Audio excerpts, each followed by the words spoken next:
Ladies and gentlemen, boys and girls, if you just joined us, remember, like, share, and drop a comment and let us know what you guys think of the game. We are going to go into game number 1, and it's going to be BTR going up against MYA. Bigatron in the blue side, MYA in the red side. So we do see Hayabusa being banned out on the first rotation here, Grok being banned out on the second rotation. So I do feel that Cho is going to be one of the heroes that's going to be picked up on the second rotation, rarely picked up on first rotation. We do see Gushin, Lancelot, and maybe once in a while an Angela being picked up on the first rotation. What are your thoughts on that? Well, I do believe you're going to see the Chow come true over here. MYA has historically been really good in banning out Fanny specifically. However, yesterday when they did not ban out Fanny, we saw them see success happen. We are going to see that Grok and Hellcat will be removed by MYA's side, and that should, leave a couple of options open. Gushin is going to be there as well as Martis. Martis now being picked out here on the side of Bigatron. So this might be a very, very big chance for them to, this might be a big decision for the side of Bigatron to put into whether they want to go for the Martis or whether they want to go for the Gushin on the first rotation. Well, they have gone for the Martis that's there, leaving Gushin open for MYA. It worked out really well for them, and in yesterday's game, we saw the Aurora as well being picked up. The second game, Vexana wasn't too, wasn't too shabby, but it wasn't actually the biggest impact as well. Will we see that being picked up for them? But lo and behold, with no surprise of its own, it is going to be Cho that gets selected. It's going to be Cho and of course Gushin on the second rotation here with that pickup. Jawhead now being hovered, but no, it's going to be changed over to the Harley. So it could be Jawhead and Harley here being picked up. So I do like this composition coming in from the side of Bigatron. Some pretty standard pickups here. Martis being picked up on the first rotation. Chow and Gushin on the second rotation as a reply.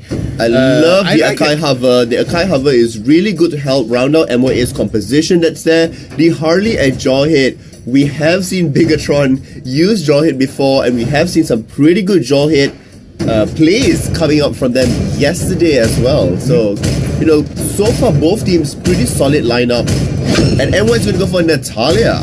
Well, looking at this composition here, looking at the draft, we do see that normally for most ideal circumstances, you want to have Jawhead alongside with Gushin and Chow to actually interact with one another, because all these three heroes here have some really good interactions with one another that may help them actually solidify some of these fights. And with the CC that's provided and the lockdown is provided with Chow with that Jeet Kundo third charge, right with the Wave of the Dragon, it would be a very wise choice here to lock in the Akai as well. Akai with the jump as well as the tankiness that it provides with the CC is definitely something that the side of MYA wants to take advantage of. So coming off from the side of from the side of Bigatron, we do see Fanny here being whipped out. And what's interesting is the retribution here on these three heroes. The two retributions here. Well, the two retributions is fairly standard. They want that so that they can, push ahead here. But we are going to see Chow is going to be picked up specifically for Padel, and Padel had used him both times the previous time. Really strong KDAs coming in, at a 6.3 and a 6.6, so very consistent gameplay. However, yesterday the Vexana play coming in, so we are going to see that Flint is going to be using Vexana this time around. Previously, it was Shadow that was using Vexana. What's also interesting to note as well is coming in from the side of BTR is another very off the wall kind of pick in the form of Kaja,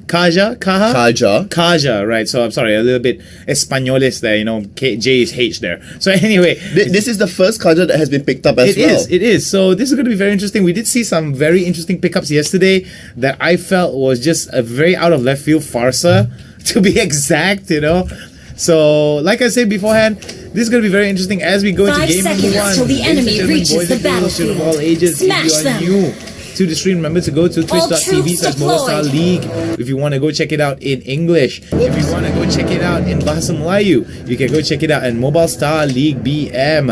For everything related to Mobile Star League, head on over to facebook.com/Mobile Star League. Oh, and we see Padel now in a little bit of trouble. There goes the hits coming in, and there's a beautiful knockup there set up beautifully by Vin. And we do see Fabian's now trying their best to do as much damage as can. Flint now comes in. Look at the amount of damage comes in. Has to flicker away. Fabian's just walks away, limps away safely. I mean, Kaja is such a strong powerhouse, in the early game, has lots of damage, has lots of area denial, and, it's exactly what you expect a Kaja to be doing, especially grouped up with a Martis early on. Great response coming up from Bigatron here. There's been a bit of criticism saying that, their early game isn't necessarily the strongest and the most aggressive. The Kaja pickup slightly solves that issue, as well as with that fan, you're going to see the toss up here. Perfect area. Right with Jill going air superiority, but it's going to be Jarhead that takes the kill. Nicely done from the side of Bigatron. Yam takes the kill credit. I mean, that was a really nice job, Nane. Tossing up directly into the air, making sure that it was between terrain just so that Fanny can abuse it all. Really good job, Bigatron now, up by that 900 gold. We're going to see that Lamau gets a little bit caught up there, will be forced to flicker away and dash to safety. Well, Lamau, luckily enough, was able to flicker, but this will open an opportunity for the side of Bigatron to try to get a drop onto MYA into the mid side, considering that there isn't much resources for the side of MYA to use in that mid lane to get away. So we do see that rotations here are favoring towards the top side, but we do see that MYA starting to favor a little bit of the bot side here. Lamau coming in, there he goes, throws out the knives, but Lamau in a bit of problems here. He doesn't have the flicker. So what I like to see right now is coming in from the side Bigatron is that they are moving towards the turtle and they are going to contest with Flint far away, a little bit too far off here. Positioning wise isn't too good for Flint. This could be problems here for the side of MYA. BTR now trying their best to do whatever damage that they can onto the turtle and try to secure it. And look at that, Padel now taking a little bit too much damage, has to flicker away. Wise choice being shown there by Padel, but could it be the die? Great job turn around there by Lamau on playing on that Gushen. Really good kill scores in the previous ones for him, but still Bigatron will secure that main objective that they were fighting for. Up top, we are going to see the King of Ashura be able to chip down the turret. However, we are going to see that response from Akai and Chao beelining it directly to the turret. This could be very bad for Fabian's here, considering that he is pretty much overextended. Yes, he may be able to knock up and flickers away to safety, but is that resources wasted? We will know later on if the priority goes towards the top side here. Well, it doesn't seem to be that way, as the next turtle will be spawning in the about 80 seconds more, but in the bottom side, across the map. So I do like this here. You're going to see a lot of priority being pushed off for either side of the team towards the bottom side. I do believe that for the side of BTR, they do manage to get that kill onto the Natalia, and this is going to allow them a little bit of pressure here to the bot side. As soon as they get bot side pressure, you're going to see them start to converge onto the turtle at about the 20-second mark as the turtle's about to spawn. So I do like what is happening here. BTR setting up a very, very good objective control game here, but doesn't seem very good for MYA here. Was only able to get that kill based on the mistakes made from the side of Bigatron. Yes, we're going to see the King of Ashura once again pushing up to the top. We're going to see that he will be able to bring down the first turret as well. Hard work seems to be paying off for them, as we are going to see that Lamau will be forced to flicker away just as it comes back online. Flint is going to be there as well, just around the smoke screen, but as it expires, Fabians will be now having the charge forward. Akai will have to back away from this, as it looks like Gil takes on the other role and now starts aggressing across the map. Well, this goes without saying. Gil really needs to be aggressive and be mobile, and just because of the steel cable, he will be able to do whatever he wants to do, provided that he doesn't get stunned. So as you can see, rotations are really, really quick for Jill here. Because of how fast they can rotate, you're going to see a lot of pressure here being used from the side of BTR to deny as much control of the map away from MYA. It is going to be removed away from MOA 2-1 right now. The goal lead, steadily growing out there for Bigatron is going to be at 3,000 right now, as Turtle has spawned. And we see so many people waiting out there. Lamau does get pulled back. Beautiful coming in from Lamau. That was a beautiful, beautiful pull from Vin to pull him into the team fight. But it seems that the team fight is going to be really messy here. Padel tries to go into it as a spin to win Akai. Ace now joining the fray, but is he tanky enough? There goes Ace, and he gets the kill there onto it. And members of MYA taking a little bit too much damage here. This is going to be bad, and this is going to turn around here. Raging it up as much as he can. They need one more CC to take him down, and there goes Padel taking down the Harley. And it seems that MYA manages to take the advantage here and the lead. It is going to be taking the lead that's there. In terms of kills. Well, in terms of kills, yes. However, the goal is still very heavily favoring Bigatron. Not really good for them, as the next tower will be taken at the bottom side. There is going to be a very easy take for a Fanny pushing. The map now has been spread quite wide open, as Akai looking to go into Fabian's. Not quite the right person, forced to use the ultimate already. And that will be down for the next team fight as they start to contest the mid lane turret. Well, we do see a little bit of pressure here being started off by Jill over to the bot side. Priority should be in favor of the bot side here to open up the Lord. We do see MYA now starting to move back. Not a single turret in their favor, but two turrets in the favor of Bigatron. How do you feel that Bigatron, how do you feel that MYA will be able to come back from this? And there we go, as I said, they managed to get a kill. Well, the turrets being removed, especially the outer turrets, all three of them right now, means that they have less space to maneuver and act on it. With that in mind, they need to be setting up very smart engages or very smart pickoffs, but them having spread out across the side will not quite help it. Padel here does get caught up as well. Shadow will push Fabian back in. We're going to see that the silence will come true. Gushin does get removed by Harley, but it is a retribution kill coming back on the King of Ashura. Mart is there as well. The tossback will come true, however, will it be enough as Yam continues to go on to DAs? Now we're going to see that Padel is going to be there. Jikuno knocks them up into the air. The Ghost Spirit does go down, and that should deter everybody from moving forward. But still, a 5,000 goal lead, objective gaming coming up by Bigatron. So we do see that Bigatron now looking to pressure that mid side and try to take the Lord. If they are able to open up this bot side here with the help of Jill, then they will be able to try to get that Lord here. Because if they try to go for a Lord and members of MYA decide to go for the Lord and contest it as well, they're going to end up losing more lane pressure. And that's something that you do not want to actually lose here, considering that you are slowly catching up towards MYA. Yes, 5,000 in advantage towards BTR, but that was mainly because of the turtle and mainly because of some of the early kills coming in from the side of BTR. MYA now looking towards getting whatever advantage that they can get over to the mid and bot side. They are trying to look for whatever they can get. However, there is not many openings that Bigatron is allowing them to walk through. And every opening that has been seen so far, for instance like the turtle contest before this on the turret, has pretty much been a trapdoor instead. Yeah, oh, there goes another one. There goes MYA's Lamau. Gets taken down. Padel now goes for the knockup, but will it be enough? The amount of power that comes in. Padel gets taken down with a nice, nasty double kill from the side of BTR. BTR now spinning to win, and there goes the Fanny. Another one for Jill there as they walk away. Clean and clear without a single loss. 3 down in favor of BTR as MYA look to curb their losses.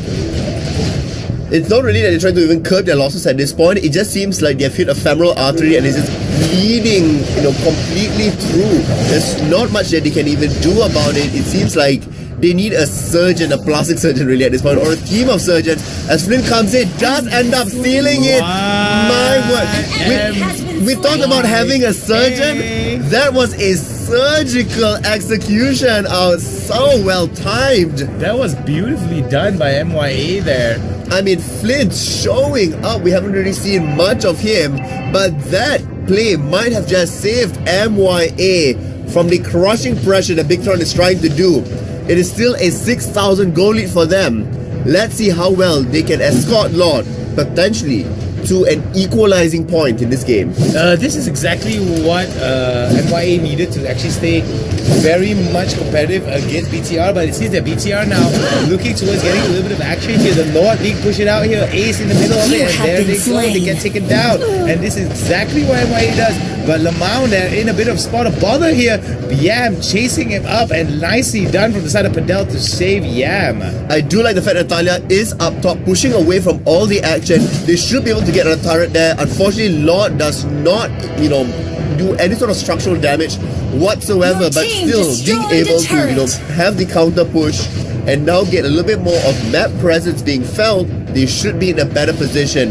Natalia still waiting at the side here, but does spawn out Jawhead. The silence will come through, and Natalia should be backing away from this, getting towards the team. Hopefully by the assassination. Thus by the end, it's going to be Yam that will go down. There's still one last siege minion that's there. Unfortunately, not quite enough to be able to still push out the turret. That was beautifully done from the side of Flint there over the top side. I believe that they should have just backed away that situation, or at least play a little bit of a freeze. But then again, considering that you want to relieve all the pressure that is being pushed on top of you, it definitely is a bit of a shock. Yeah, we are going to see the FV does get caught out there.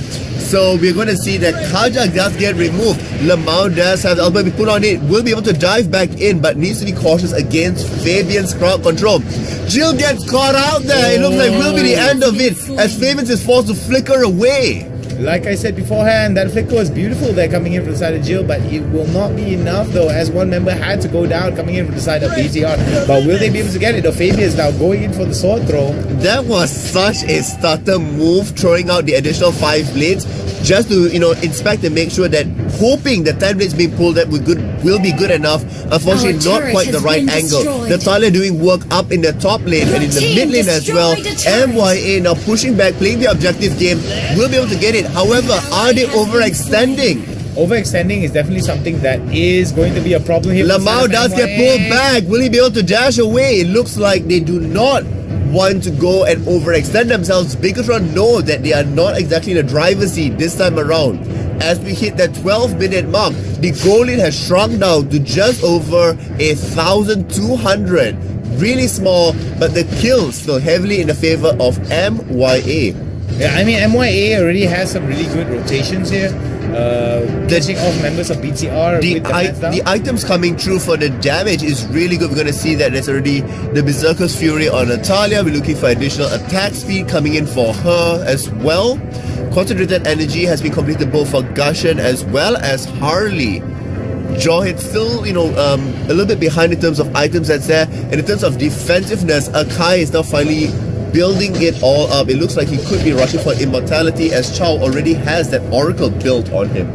Like I said beforehand, Pseudo, it's just the itemization that's coming in here, coming in from the side of BTR and MYA. Oh, look at that though. But that charge of that air superiority and Jill now flicks, spins and turns away. Look at the amount of damage. Wow, beautifully done here coming in from the side of Jill. They need the crowd control. Without the crowd control, they will be the next one to be falling down, but the silence will come through, and that should stop Jill from being able to dominate across them. There was such a long extended fight that's there. Flint still trying to find if any stragglers remain, will not be able to find anybody else, but does win the jungle camp and will be able to steal that away. A little bit of extra gold coming from Natalia, currently the highest net worth on the side of MYA. Well, we do see MYA now running back, or maybe setting up a trap here in the mid side. We do see that there is going to be a rotation towards Lord that could open up this opportunity for the side of MYA to try and solidify this game. Goal differences now maybe by about 1,000, not too much in favor of BTR or MYA. So I'm thinking that for both of these guys, they do have to make sure that objectives are key. We did see MYA steal off that objective early on with that beautiful Natalia coming in under the smoke screen and just stealing it off. But BTR, if they want to secure it, they have to get mid lane and bot lane priority here. It allows them to move around the map with much ease. It is going to be a point of contention. Can Natalia do it again? But what they need to be doing is being able to isolate out Fanny as he comes through. We're going to see that Gushan does manage to get a kill over there. KASIH uses the ultimate already, pulling pulling Vexana back, currently played by Shadows, but will not be able to translate that into a kill. Now Fabian is being caught out there, but not enough damage being pushed through. Gushan will not be able to find a finish in the end, but Flint goes in. Harley will be managed to escape out, but Jawhead is still there. It is only the ghost that does go down. Currently a flawless team fight with no one dying from the side of MYA. Bigatron now does get a kill back, as we see Padel went too far and Rage gets it. But now we're going to see Lamau says, "Thank you for killing one of my team. I will take your life next." And with that, Lord gets secured once again by Flint on an amazing Natalia player. Well, I like what I'm seeing here. Flint is doing exactly what a Natalia should be doing, just disappearing into the shadows and doing tons of damage when she appears. So this is what exactly Jill need. Excuse me. What exactly they need for their snowball, because when you get that kind of power, when you get that kind of ability to basically drop them down in a very short amount of time, then you're going to realize that the numbers advantage are already in favor of you already. We have the resources, but they've got to still play with a little bit of respect here, just because of how BTR is trying to bring the fight towards them. That is true. Right now, we only have 2 members from all 10 of them that have hit at level 15. Akai's immortality is huge for them. He just means that he can go up there. Oh my word, Flint just dancing around at the very end there.